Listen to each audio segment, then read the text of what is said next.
Que faire si un salarié est malade? Quelques points sur le dépistage.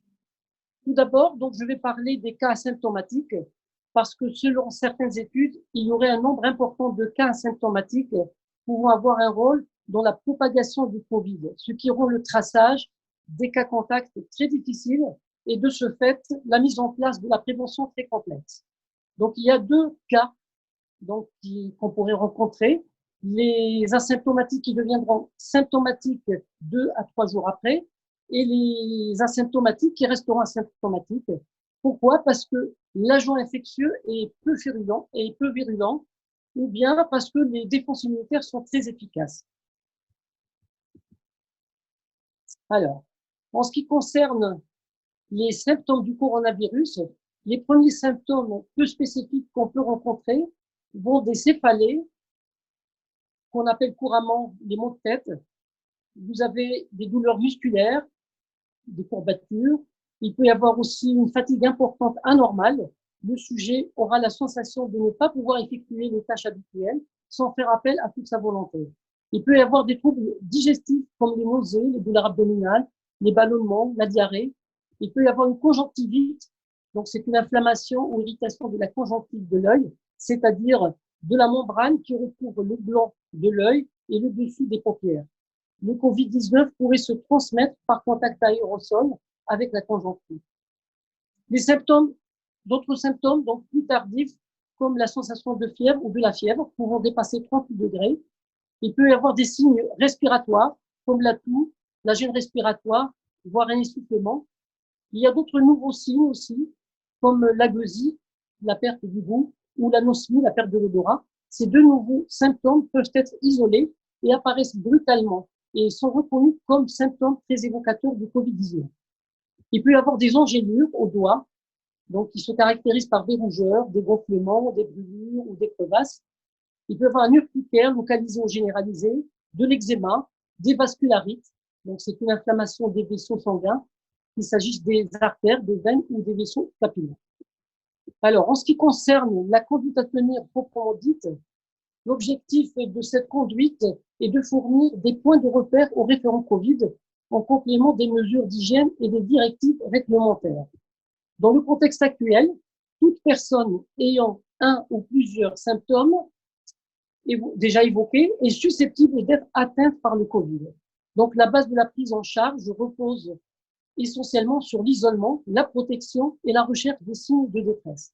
Donc, il faudra isoler la personne et ne pas lui permettre l'accès à sa zone de travail en la guidant, si possible, vers un local dédié à CPC et en appliquant les gestes barrières. Il faudra faire appel aux sauveteurs secouristes du travail pour une aide complémentaire. En l'absence de signes de détresse, demander à la personne de contacter son médecin traitant ou tout autre médecin pour organiser son retour au domicile. En cas de signes de détresse, difficultés orales ou respiratoires, somnolence, confusion, si la personne est consciente, lui demander de se mettre dans la position la plus confortable.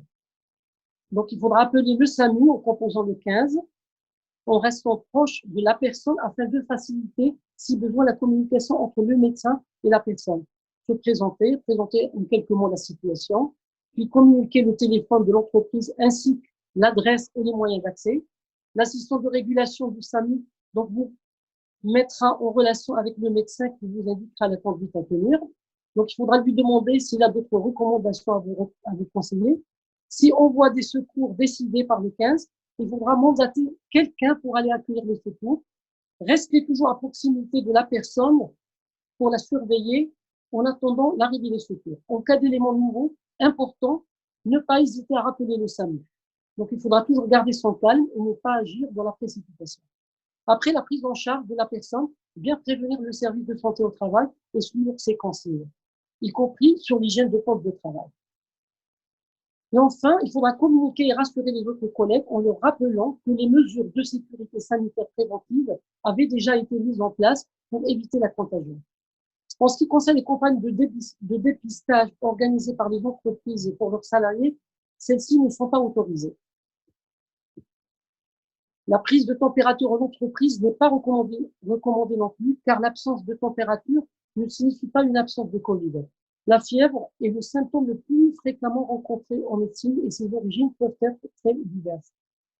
Donc, le portage viral peut débuter jusqu'à 2 jours avant le début des signes cliniques avec apparition tardive.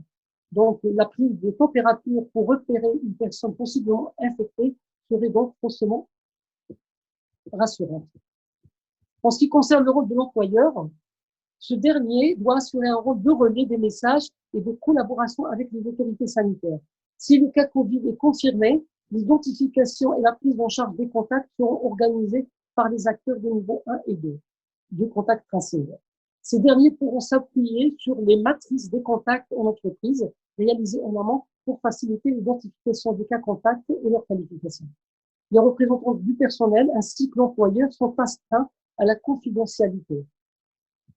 Dans le cas où un salarié présente une symptomatologie évocatrice, il faudra l'engager à consulter un médecin si possible en téléconsultation. Le médecin jugera de l'utilité d'une prescription ou pas d'un dépistage.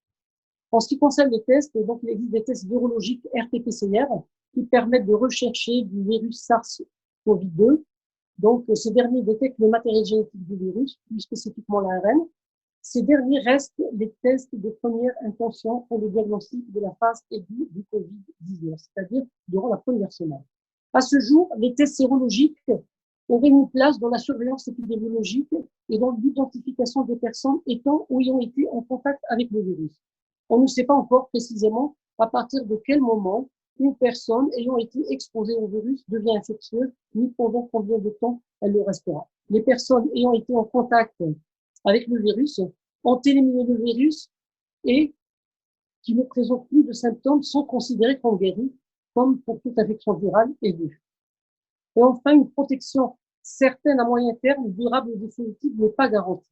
Voilà. Cette procédure, donc, est utile car l'urgence de la situation dicte souvent l'urgence de l'action. Merci.